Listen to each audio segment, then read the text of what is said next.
Good morning and welcome to Lucifer's Lair. I'm your hot guy here, Robert Paul Champagne, better known as, Hot Rock Bob, waiting for you to come over and have a good time. And anything goes. I'll tell you from Mile to Wild, the King, at 917-353-2913 at 2395 Wagner House, apartment 2C, 124th of First Avenue, East Harlem.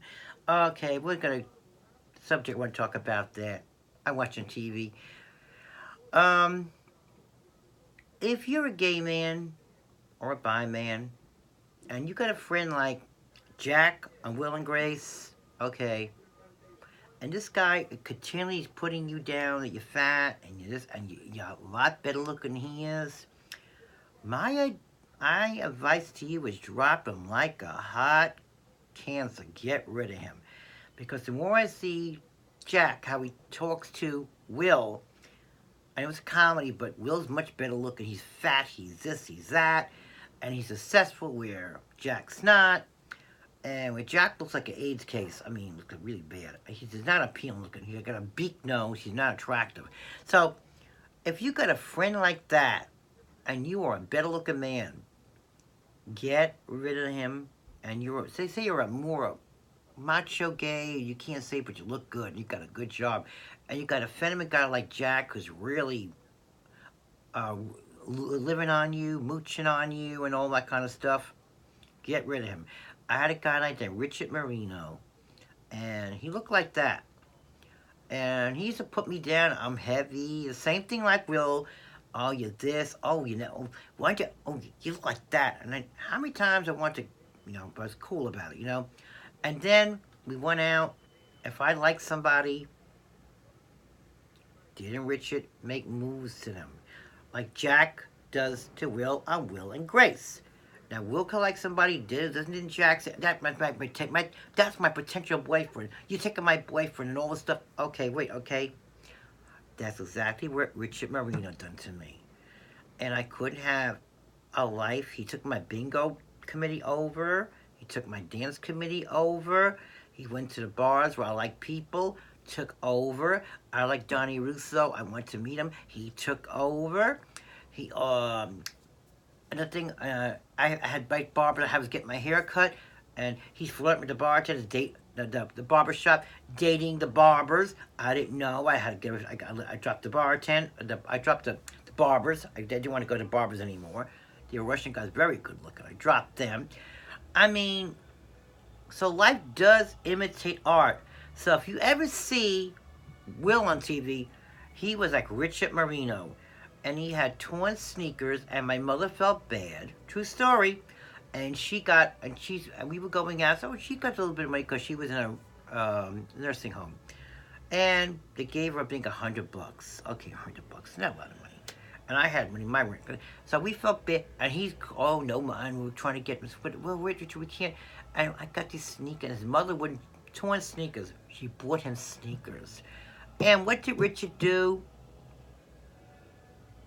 As soon as he got his money, when the mother passed away, she let him sleep in the house in the cold and all that kind of stuff. Didn't care nothing about him, okay?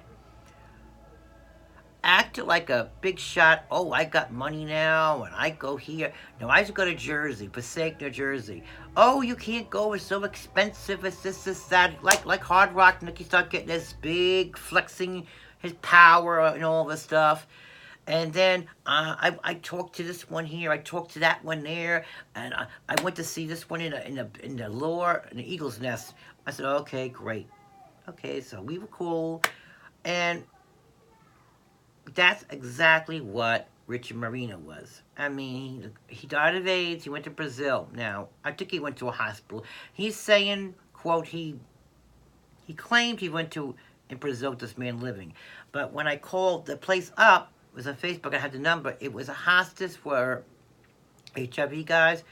And the sister put me in because they weren't paying the high rent anymore. Okay? True story, okay?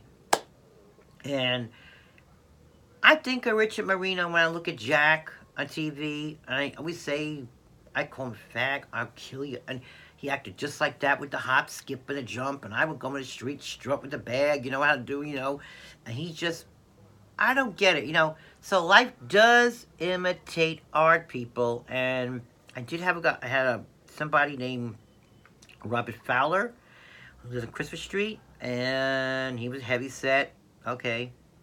And if he didn't look like the family guy, the father, exactly, like the father, heavy set and all that, and ate like that, and oh, he worked. He worked at Equity, drove a cab, drove me up a wall with his friends. Oh, you can't do this, you can't do that. I was doing a few little plays, not a lot, but some. Oh no, you're not as good at this one, not as good as that one. And I used to put up with all this stuff, and I had men like that, and I sat and took it and took it until after a while, and they made me leave. I was kind of glad. Are we going to be friends now? Would you be friends? Of course you wouldn't be. And now I see him with the same guy, mustache, only blonde hair. Every guy had a mustache, or black or blonde hair, exact thing. And the red flag should have been people when his friend Bob Phillips came over. I'm telling you the whole story, but you might as well listen to the whole story. Hey, before the press puts it out. And he said, could he stay over? And I didn't know what was going on. I said, well, Robert, I want Bob Phillips over here. It was like in the summer. And true enough, Bob wanted to talk to me. I'm trying to talk to you. I said, oh, no. I said, you're going to find out. And he got a package sent, and I said, Robert, what's this package? He got a big package. Robert Fowler. He was 95 Christmas Street, apartment 2M, Christmas Street. Yeah, give his address. And he gave a big box to him. Everything from the house in, oh, God. From both, everything from the house he had before, okay? So, I don't know what happened. And I said, Robert, why did he give you the box back? All his stuff he took all out the house and didn't want him coming back. So there was a red flag there. So how many people out there lived this, and you had friends like that, you had a boyfriend like that, and had 5 years with him, and I think with Richard I had about eight or nine, and not knowing being used, okay?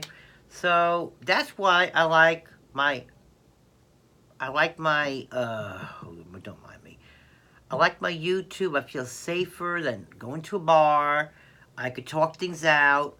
I feel safe. When guys do come here, they hear the story on YouTube and they know the story, and they're going to be sincere. There could be no game playing, and it's safer for me. And Robert's remark was to me, I wish I met you. I wish you got back to the bar where I met you. Well, you know, I took that with a grain of salt. Wish I was working better. I used to work in the lure. I used to sell leather and harnesses and things like that. And also, I used to help put the decorations up and things like that. And also the cigars out in the bar. There was a sale, but you couldn't take them out. You had to pay for them. But see, I did work. And I thought of all these things I went through with these people, and I just wonder how many people went through that in life, and these horrible people you live with, and now you think about them, wow, did I live all through that? Think about it, guys, okay? So when you go to bed at night, or maybe it's somebody with you, you're getting weird feelings and not working out, deck the ship and run for shore and leave them as fast as you can, because you don't want to wind up like I wound up nuts. If you got a friend and you're good looking and you're a macho gay man and very good looking, and this guy's effeminate and not that great looking, he keeps putting you down, you're this, oh, you're that. You know what? Let him go. Let him fly away. Let him fly. Because this is advice I want to give to you, and I think it does count. Yeah. You're only as you are. Keep true to yourself, because if you let people control you, you got a problem, okay? So take that to the bank, and I'll talk to you later on, and we'll have a good time, and I hope to see you. We're going to come over, like a Latino guys, want to come over, have a good time, or white guys come over, and give me a call, 917-353-2913 at 2395 Wagner Park, spot 124th and First Avenue. And think about that Christmas party. I want you to plan to get a hotel. We could do that to get the toys for tots out. Let me know, and food and clothes for the homeless. So I'll get back to you just the same. You can say, Hot Rock Bob. Bob.